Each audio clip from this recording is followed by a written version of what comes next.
Dari cerita kala itu menuju ke cerita hari ini. Halo teman-teman semuanya, salam kenal. Perkenalkan saya Muhammad Rifli Mubarak, pemuda asal Palu yang saat ini menjalankan peran sebagai mahasiswa hukum Universitas Hasanuddin dan selalu mencoba untuk terus berproses dalam membuka cakrawala berpikir di setiap kesempatan yang dapat saya ambil demi kemajuan diri saya dalam berbagai aspek. Di tengah situasi pandemi yang terkadang mengungkung kita baik secara fisik dan psikis dalam ketidakpastian, beberapa hari ini saya disadarkan untuk bisa mengapresiasi hal-hal yang telah dilalui maupun yang masih ada saat ini, dan bersyukur atas semua itu. Ingin kembali mengingat masa lalu sejak 2017, masa SMA dihiasi dengan jerih payah dan lelah untuk bisa berpartisipasi dalam setiap kegiatan organisasi, sebagai bentuk pengabdian di masa muda dan juga mengikuti kompetisi dan konferensi untuk meningkatkan kapasitas diri. Tak pernah menyangka kala itu bisa menjadi delegasi Indonesia di konferensi Asia Youth Leaders 2017 di Tokyo oleh Kementerian Pendidikan dan Kebudayaan bersama AN 1% Club Foundation yang juga merupakan acara internasional pertama saya. Entah kebetulan atau apa, Jepang memang adalah negara yang saya idam-idamkan sejak kecil karena suka dengan budaya dan atmosfernya. Selain itu diberi kesempatan mengunjungi Istana Negara karena terpilih menjadi delegasi Sulawesi Tengah pada Lomba Cerdas Cermat 4 Pilar Nasional MPR RI tahun 2017. Kemudian dengan aktivitas literasi yang tidak pernah henti sejak SMA, saya menerima undangan untuk menghadiri penganugerahan jurnalistik Sahabat Keluarga Kementerian Pendidikan dan Kebudayaan dan merupakan nomini opini terbaik dan sekaligus peserta termuda kala itu.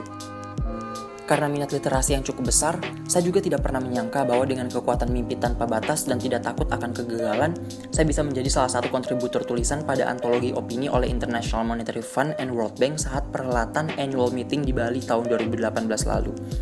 Juga terpilih menjadi mentee dalam Audi Ayunda Mentorship Program pada tahun 2019 dari 1.000 orang yang diseleksi dalam program tersebut dan sangat senang bisa melihat banyaknya pemuda hebat yang bisa saling bertukar pikiran dan pengalaman. Tidak berhenti di situ, saya juga mencoba untuk mengikuti program di luar bidang studi saya, tepatnya terkait kebudayaan.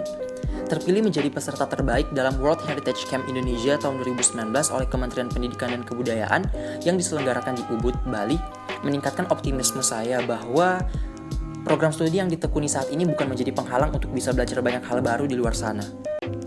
Terlebih lagi dengan terpilihnya saya menjadi delegasi pemuda di Gambut Youth Camp, tentunya harus bisa beradaptasi dengan ilmu kehutanan, biologi, dan segala hal terkait.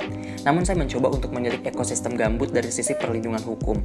Alhasil saya tidak ingin pengalaman itu hanya diam di diri saya dan hanya untuk peningkatan pengetahuan pribadi. Saya mencoba membawa isu ini ke dalam proyek penelitian saya yaitu ALSA Indonesia Specialized Research Team, bahwa saya sebagai salah satu peneliti spesialis di ALSA Indonesia meneliti hal terkait food estate sebagai problematika saat ini mengenai polemik produksi pangan di tengah situasi pandemik.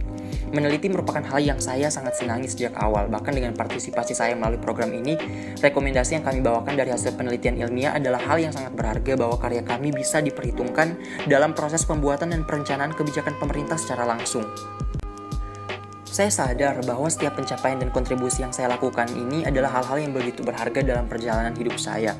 Semakin belajar terhadap sesuatu, bahwa semakin sadar akan diri kita yang masih banyak belum mengetahui apa-apa. Segala lika-liku dan keikhlasan diri menjadi penguat untuk tetap bertumbuh hingga saat ini. Terkadang, tekanan ekspektasi dari orang lain yang menjadi beban bagi diri sendiri, namun pada dasarnya, semua itu hanya terletak di pikiran kita, yang sebenarnya abstrak dan belum tentu realitanya demikian. Ini menjadi catatan apresiasi untuk mengafirmasi diri sendiri bahwa kita semua bisa bertahan hingga detik ini. Karena terkadang memberi tepuk tangan pada orang lain lebih mudah daripada memberi tepuk tangan pada diri sendiri. In essence, we still keep and stay grounded.